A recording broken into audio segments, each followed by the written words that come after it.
Hello ഹബീബീസ്, എല്ലാവർക്കും independence day ആശംസകൾ. അപ്പോൾ ഇന്ന് ഇൻഡിപെൻഡൻസ് ഡേ ആയിക്കൊണ്ട് എൻ്റെ മോൾക്കൊരാഗ്രഹം, ഇന്ന് ദോശത്തിൽ വെറൈറ്റി ആക്കി ഉണ്ടാക്കി തരുമോ ഉമ്മേന്ന്. കുഞ്ഞിൻ്റെ ആഗ്രഹമല്ലേ, സാധിച്ചു കൊടുക്കാമെന്ന് ഞാനും അങ്ങ് വിചാരിച്ച്. അപ്പോൾ ഇതാ ചൂട് ദോശക്കല്ലിലേക്ക് മാവ് ഒഴിച്ചിട്ട് തീരെ നൈസായിട്ട് പരത്തിയിട്ടുണ്ട്. പിന്നെ അതൊന്ന് സെറ്റായി മുരിഞ്ഞ് വരാൻ വേണ്ടിയിട്ട് നല്ലൊരു സ്പൂൺ നെയ്യും കൂടെ സ്പ്രെഡ് ചെയ്ത് കൊടുക്കുന്നുണ്ട് ദോശയുടെ മുകളിലായിട്ട്.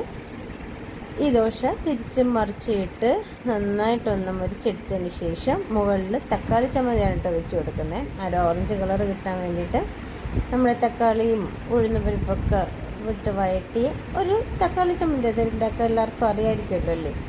നല്ല ടേസ്റ്റി ആയിട്ടുള്ളൊരു ചട്നിയാണ്. പിന്നെ പൊട്ടുകടലയും തേങ്ങയൊക്കെ വെച്ചിട്ടുള്ളൊരു വൈറ്റ് ചട്നി. അപ്പോൾ ഈ വൈറ്റ് ചട്നി സ്പ്രെഡ് ചെയ്തുകൊണ്ടിരുന്നപ്പം എൻ്റെ മോൾക്കൊരു സംശയം, ഉമ്മച്ചി നീല ചമ്മന്തി ഉണ്ടാക്കിയിട്ടുണ്ടാകുന്നു. അതെന്തിനാന്ന് വെച്ചപ്പോൾ എല്ലാം ഇതിന് നടുക്കൊരു ചക്രം ഉണ്ടല്ലോ, അതിൽ വെച്ച് കൊടുക്കാനാണെന്ന്. പക്ഷെ നീല ചമ്മന്തി ഉണ്ടാക്കിയിട്ടില്ല, അതുകൊണ്ട് ചക്രം സെറ്റ് ചെയ്യാൻ പറ്റിയില്ല. പിന്നെ ഇതാ പച്ച ചമ്മന്തി, ഈ പച്ച കളർ ചമ്മന്തി മല്ലിയില ചമ്മന്തിയാണ് കേട്ടോ. ഇത് നല്ല ടേസ്റ്റി ആയിട്ടുള്ളൊരു ചമ്മന്തിയാണ്. അപ്പോൾ ഈ ചട്നീൻ്റെയൊക്കെ റെസിപ്പി വേണമെങ്കിൽ ഒന്ന് കമൻറ്റ് ചെയ്താൽ മതി. അപ്പോൾ ഇതങ്ങനെ 3 തരം ചമ്മന്തികൾ വെച്ചിട്ടുള്ള സ്പെഷ്യൽ ദോശ സെറ്റായിട്ടുണ്ട്. അപ്പോൾ ഇന്ന് മോള് ഭയങ്കര ഹാപ്പി ആയിരുന്നു.